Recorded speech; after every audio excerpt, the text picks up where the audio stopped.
Fala pessoal do JM Educação Financeira, tudo bem com vocês? Estamos aqui hoje para mais um vídeo do nosso canal sobre educação financeira e hoje a gente vai estar falando sobre reserva de emergência. Tenho certeza absoluta, todos vocês, ao iniciar a jornada de investimento da vida de vocês, já ouviram, nem que seja por alto, falar sobre esse tema, reserva de emergência. E hoje, eu vou trazer aqui a minha opinião, sobre a minha visão, sobre a minha ótica em relação a esse tema, tá certo, pessoal? Então, bora pro vídeo. Então, pessoal, primeiro, por que a gente deve fazer uma reserva de emergência, Reserva de emergência, pessoal, nada mais é do que uma quantia em dinheiro, um determinado volume, que você guarda para uma determinada emergência, para um determinado imprevisto, para um determinado evento inesperado, Esse é o intuito da reserva de emergência, Qual que é o motivo? Por que a gente deve fazer uma reserva de emergência? Primeiro, por questão de segurança. Por quê? Porque a gente pode ser pego de surpresa a qualquer instante, Mais para frente, ao longo dessa discussão aqui, eu vou trazer,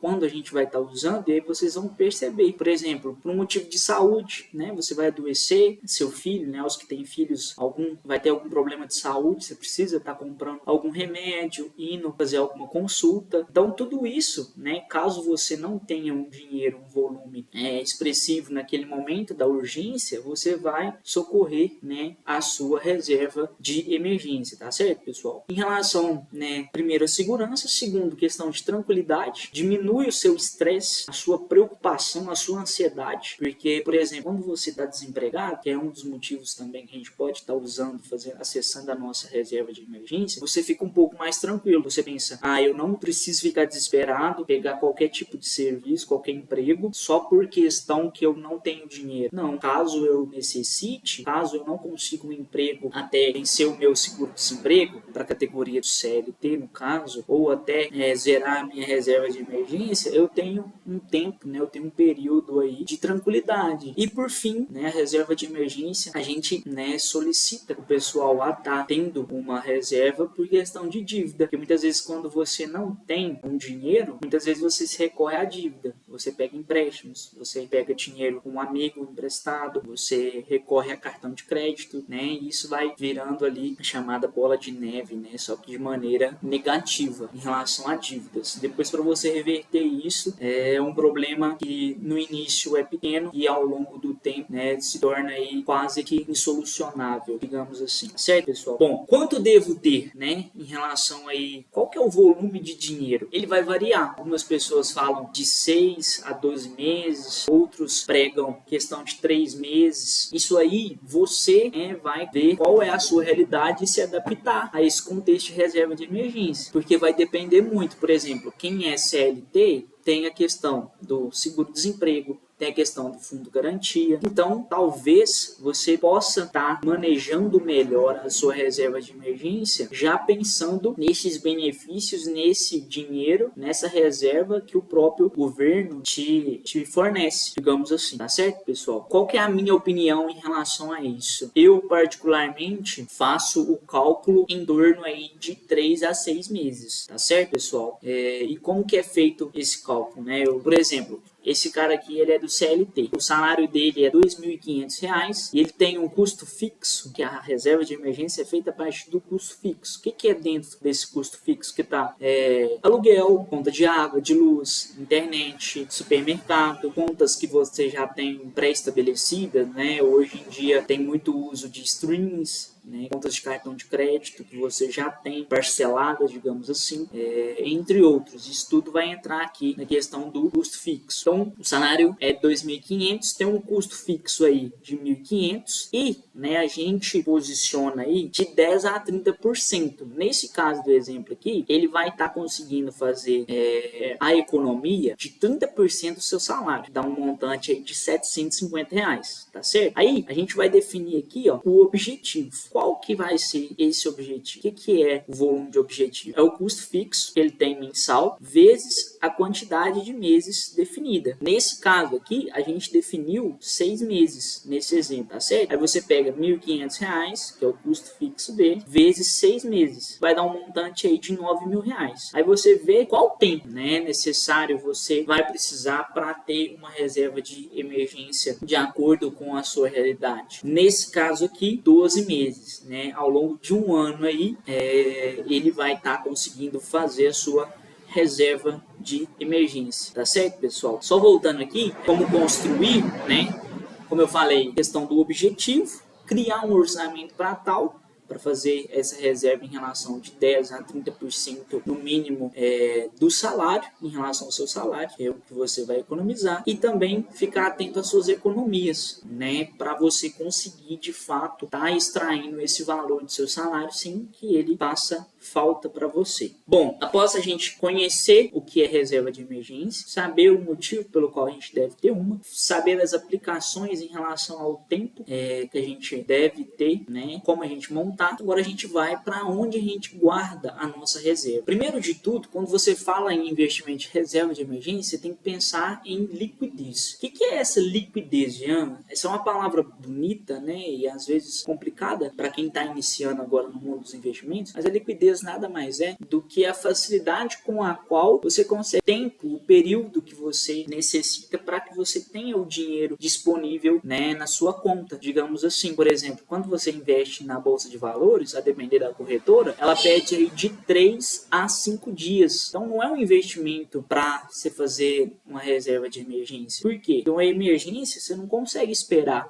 3, 5 dias, digamos assim. Então por isso que você deve buscar, né, a primeira coisa em relação a onde você vai aportar a sua renda, o seu investimento em relação à reserva de emergência é a questão de liquidez, disponibilidade, né? Qual vai ser o período que esse dinheiro vai estar disponível? Aí eu trouxe aqui algumas sugestões. A primeira delas, caixinhas do Nubank. Por quê? Porque quando você coloca lá, já tem a opção da reserva de emergência na própria caixinha, já te dá essa opção, você tem um resgate imediato, que é o que a gente mais precisa em relação diante um cenário, né, de emergência. A gente precisa do dinheiro para agora, para aquele momento. Além disso, ele é um CDI, né, que vai estar rendendo aí baseado a taxa 100% da taxa, no caso da Nubank, 100% da taxa Selic, né? É óbvio que a gente vai ter outros tipos de CDI e outros bancos oferecendo também, mas eu estou trazendo esse caso aqui em específico. O Tesouro Direto também é um tipo de investimento para reserva de emergência, porém ele tem a questão da liquidez, né? Apesar de ter um retorno mais atrativo, ele tem a questão da liquidez que vai demorar aí um pouco, você não vai conseguir sacar esse dinheiro de imediato. E por fim, os fundos de renda fixa, né, que é para um perfil um pouco mais agressivo, digamos assim,